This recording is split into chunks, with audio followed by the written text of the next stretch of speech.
So it's a longer type illustration than just some of the shorter proverbs that we get, but it's an illustration with a moral to it. And the moral again is in verses 33 and 34. Here we go. I figured it would come back shortly.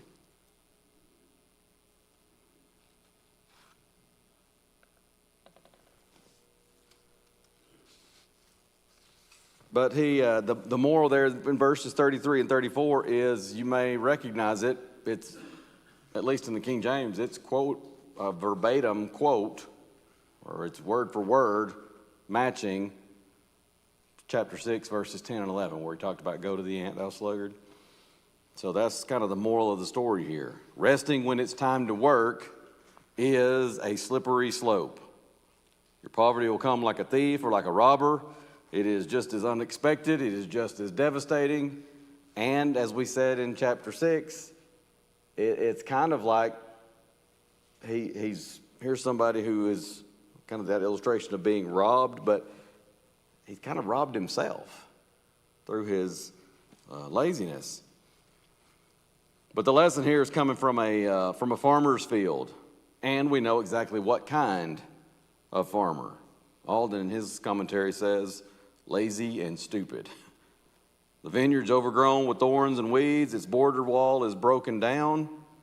And this field or vineyard is filled with all the telltale signs of laziness and neglect. I mean, you can see that in a lot of situations, even to this day. Those telltale signs of neglect. Now, it might be laziness. It might be that somebody who is hurt or unable from some way to get out and take care of that field or that yard or whatever it might be. So it's not always laziness, but here in this illustration, it's very clear from those signs of neglect. But it's for the purposes of this illustration, yeah, it's somebody who's lazy. He's not taking care of his stuff. He's not taking care of his field, his vineyard. And so there's this illustration with a moral. The moral being, watch out, because you start resting when it's time to work. As we said, that's a very slippery slope. All right, chapter 26.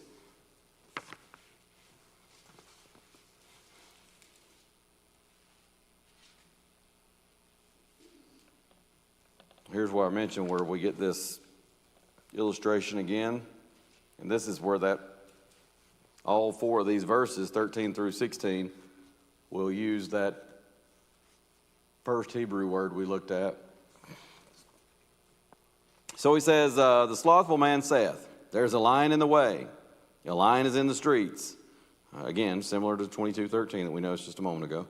As the door turneth upon his hinges, so doth the slothful upon his bed. The slothful hideth his hand in his bosom. And we mentioned this last week. You see that in the ESV. Verse 15 has the sluggard buries his hand in the dish. Same thing, New King James, that buries his hand in the bowl. Seems to be a slightly better rendering there. It wears him out to bring it back to his mouth, or it grieveth him to bring it again to his mouth, King James says. The sluggard is wiser in his own conceit than 7 men that can render a reason. So verse 13, as I said, it's similar to 22:13. We've already talked about that. So, the significant difference here, the only significant difference being that here the lazy man sees 2 potential lions. One is in the road. One is roaming the street. So I don't know, you could say in one sense it's kind of just a different way of saying the same thing. Some folks say he's seeing, the idea of 2 different lions. Either way, it's any excuse to get out of doing what he doesn't want to do, which is work.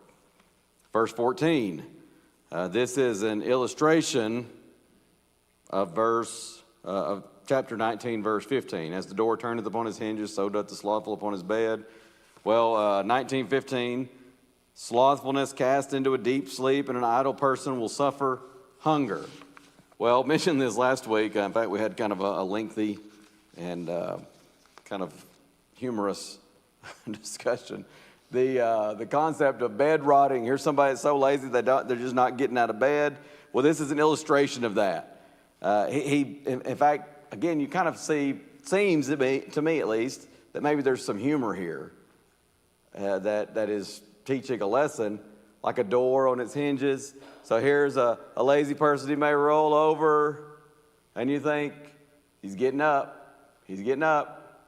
and he just rolls on over. He's not getting up. He's just like a door on its hinges.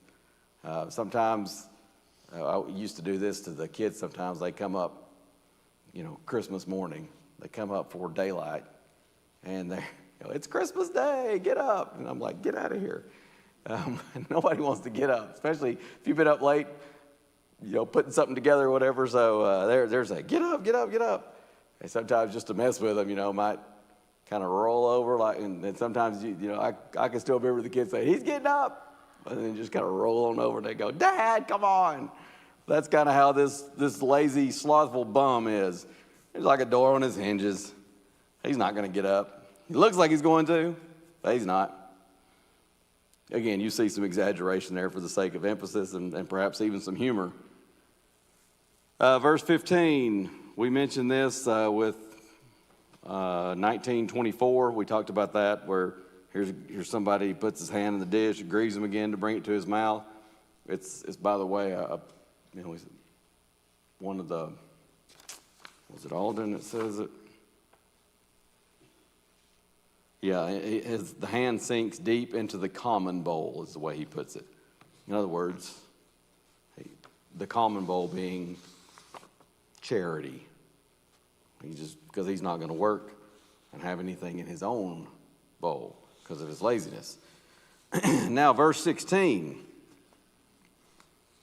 The sluggard is wiser in his own eyes than 7 men who can answer sensibly.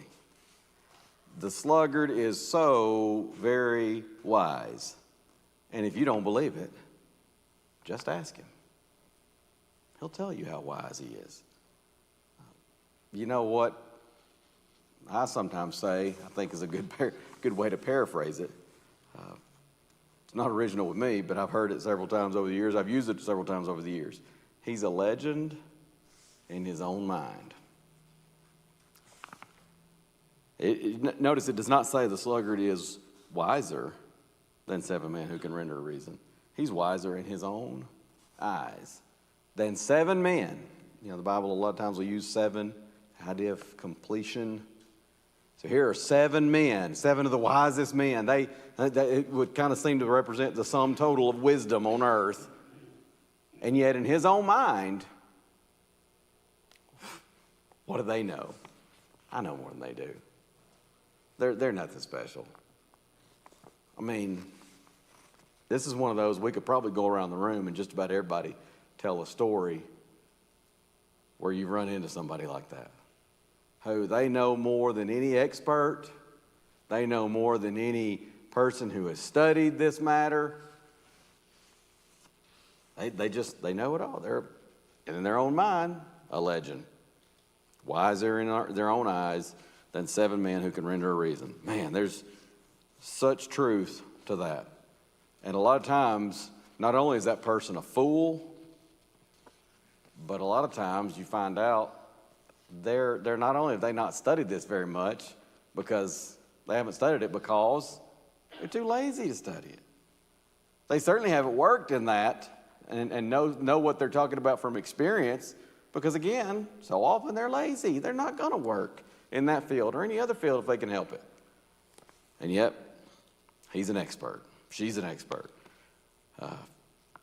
Something else, isn't it? But, yes, sir. Now we have ChatGPT to do all the work for us. Yeah.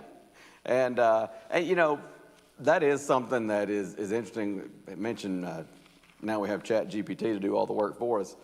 And there are these different AI engines. And they are very helpful in many ways if you use them to supplement work. But buddy, I've seen it, I've tried it, where you just plug it in, just say, hey, give me a sermon on whatever. And it might even support it with scriptures, and a lot of them are scriptures that are in context, but one time I did that, some of us sitting around, in fact, first time I had even learned about any of this AI stuff, I was like, let's just see what happens. But you can tell. I mean, it's just, you can tell this is not, to me, it's not that difficult usually to tell. Somebody was sending me something not that long ago. Said, hey, how does this sound to you? Was asking me to proof something. It was just like a little quick business email or something. And I said, it sounds okay, but I'm going to be honest, it kind of sounds like you had ChatGPT write it, or AI. And he says, I did. And I said, well, what it was somebody who had written the email. They asked, I think it was actually ChatGPT, to polish it. Can you polish this up for me? And there was a word or two in there that I said, those couple of words or sentences, phrases, so they just kind of sound like AI. I said, it is. So a lot of times, to me, it's many times not that hard to tell. Other times, I guess it depends on what you're getting from it. But the point being that, like anything, they're tools that can be helpful. But yeah, you can get to the point of laziness, and I've heard like preaching school instructors talk about this, that it's kind of become a problem where sometimes I got students that are trying to have AI do their work. And of course, students sometimes, instead of doing the work and using AI maybe to polish it or to help me out, do you see any errors in this? They're just trying to get it to do the work for them. And I tell you, that's a problem, because it gets to the point of being, well, you got two problems if you're not careful. Laziness is one of the real problems, but also it can get to the point of dishonesty where you're claiming something as yours that's not yours at all. Yeah, but it's a brave new world, isn't it? But there's a lot of good, and I've had times when it's almost like you can bounce ideas off of it, and sometimes I was like, okay, and I can kind of get some thoughts going, but you can't substitute it for, whether it's trying to write an article, a paper, a sermon, an email. We get the idea. But yeah, that's a good point. All right, let's look at Ecclesiastes 9. I got two that I just call them bonus passages. We covered this one, a couple of weeks ago in our Ecclesiastes class.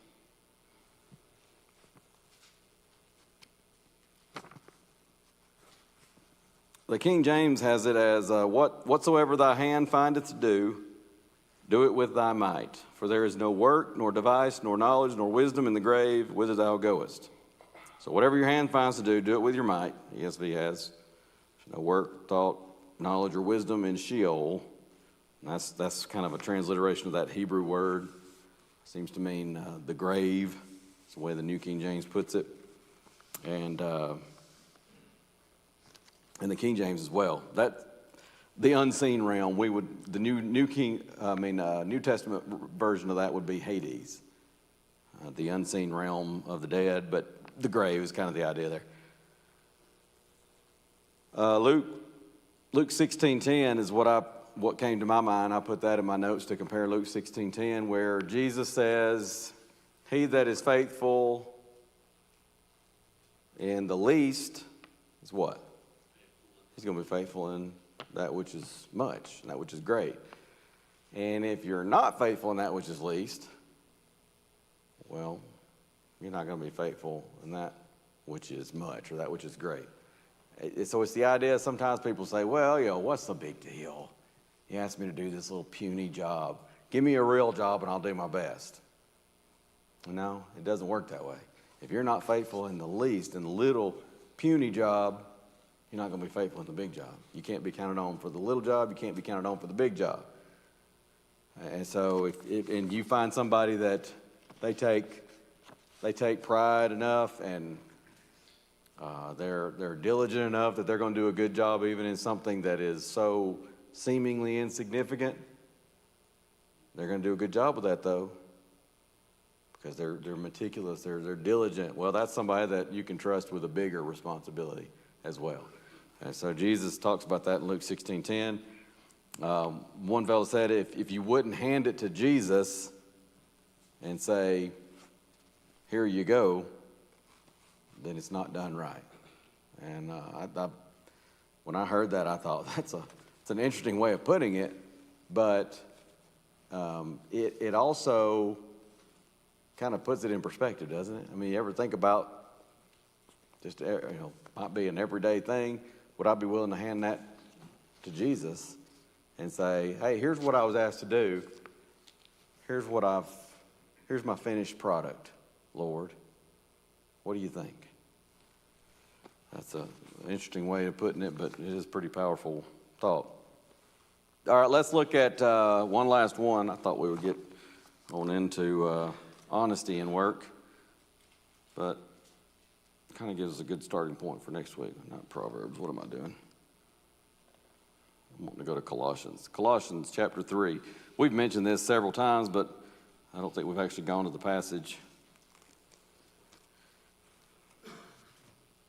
Colossians 3,